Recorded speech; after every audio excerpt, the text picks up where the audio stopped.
শুরু হচ্ছে সুরধ্বনি কণ্ঠশিল্পীর পাঠশালার পক্ষ থেকে রবি কবির কাব্যকথায়।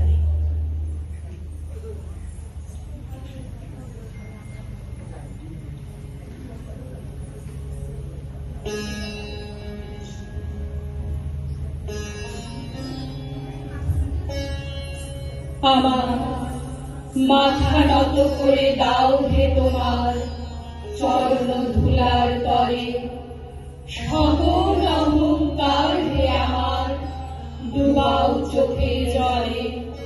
আমার মাথা নত করে দাও হে তোমার চরণ ধুলার তরে। অহংকার বর্জন করে ঈশ্বরের চরণে সম্পূর্ণ আত্মনিবেদন, এই হোক আমাদের জীবন দর্শন। এ কথা বারবার নির্দেশ করে গিয়েছেন আমাদের কবিগুরু, আমাদের প্রাণের ঠাকুর বিশ্বকবি রবীন্দ্রনাথ ঠাকুর।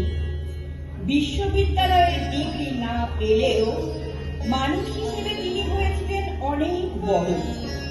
পরিবারের রীতিনীতি মেনে চাকরদের মহলে অন্যান্য ভাইদের সাথে কেটেছিল তার ছেলেবেলা।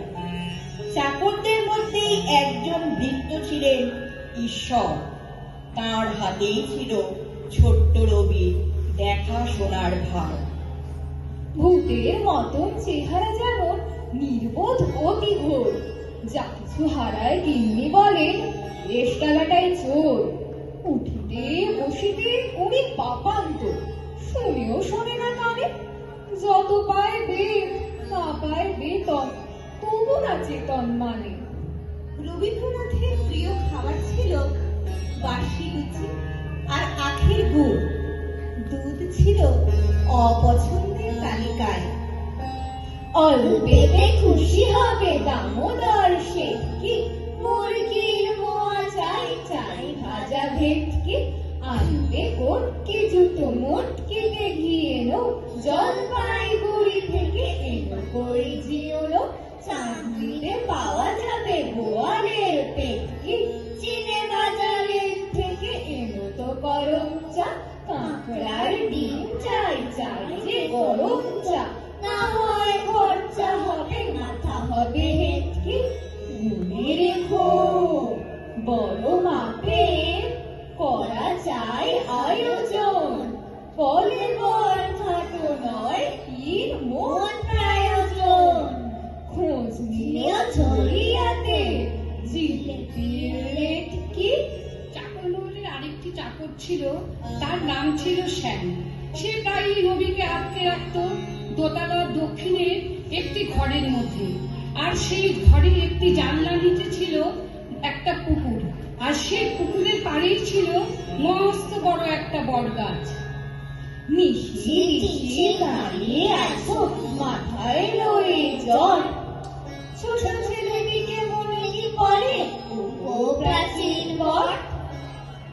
জীবনে প্রথম রেলগাড়ি চড়ার অভিজ্ঞতা ব্যক্ত করতে তিনি লিখলেন, একদিন রাতে আমি স্বপ্ন দেখি। একদিন রাতে আমি স্বপ্ন দেখিল, চেয়ে দেখো বলে যেন বেলু। চেয়ে দেখি ঠোকাঠুকি বর্গা করিতে, কলিকাতা চলিয়াছে নড়িতে নড়িতে। ইটে করা গন্ডার বাড়িগুলো সোজা, চলিয়াছে দুধ তার জানালা দরজা। রাস্তা চলেছে যত অজগর সাপ, পিঠে তার ট্রাম গাড়ি পরে ধূপ ধাপ। দোকান বাজার সব নামে আর ওঠে, ছাদের গায়েতে ছাদ মরে মাথা কোটে। এভাবেই ঠাকুর পরিবারের সাংস্কৃতিক পরিবেশ আর প্রকৃতির মুক্ত হাতছানি ছোট্ট রবি থেকে তাকে বিশ্ব কবি হিসেবে গড়ে তোলেন। আর সেই রবির আলোকে উদ্ভাসিত হয় আমাদের জীবন। আমার মুক্তি আলোয় আলোয় এই আকাশে, আমার মুক্তি ধুলায় ধুলায় ঘাসে ঘাসে। দেহ মনের সুর পারে হারিয়ে ফেলি আপনারে, গানের সুরে আমার মুক্তি ঊর্ধ্বে উঠে ভাসে আমার মুক্তি আলোয় আলোয় এই আকাশে, আমার মুক্তি ধুলায় ধুলায় ঘাসে ঘাসে। সর্বশেষে আসা যাক তার স্বদেশ চেতনায়। স্বাধীনতা, ভয়হীনতা, সততা এবং জ্ঞানদীপ্ততা একটি আদর্শ রাষ্ট্র এবং সমাজের প্রতীক। চিত্ত যেথা ভয় শূন্য, উচ্চ যেথা শির, জ্ঞান যেথা মুক্ত, যেথা গৃহের প্রাচীর, আপন প্রাঙ্গণ তলে দিবস স্বর্গলি, বসুধারে রাখে নাই খণ্ড ক্ষুদ্র করি, যেথা বাক্য হৃদয়ের উৎস মুখে উচ্ছ্বসিয়া ওঠে, যেথা নির্বাণ স্রোতে দেশে দেশে দিশে দিশে কর্মধারা ধায়, অজস্র সহস্র বিঘ চরিতার্থতায়, যেথা তুচ্ছ আচারে মরুবালু রাশি, বিচারের স্রোতপথ ফেলে নাই গ্রাসী, পৌরুষের করেনি সততা নিত্য যেথা, তুমি সর্বকর্ম চিন্তা আলমের নেতা, নিজ হস্তে নির্দয় আঘাত পরিকৃত, ভারতের সেই স্বর্গে করো জাগরিত, করো জাগরিত, করো জাগরিত। বিশ্ব সাথে যোগে যেথায় বিহারো, সেইখানে যোগ তোমার সাথে আমারও।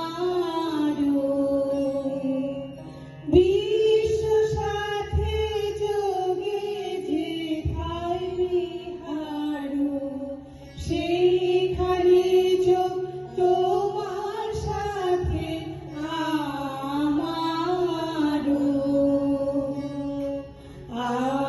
আমারও, আমারও। সেই স্বরূপ আমাদের কবিতা লেখক রবি কবির কাব্যকথা।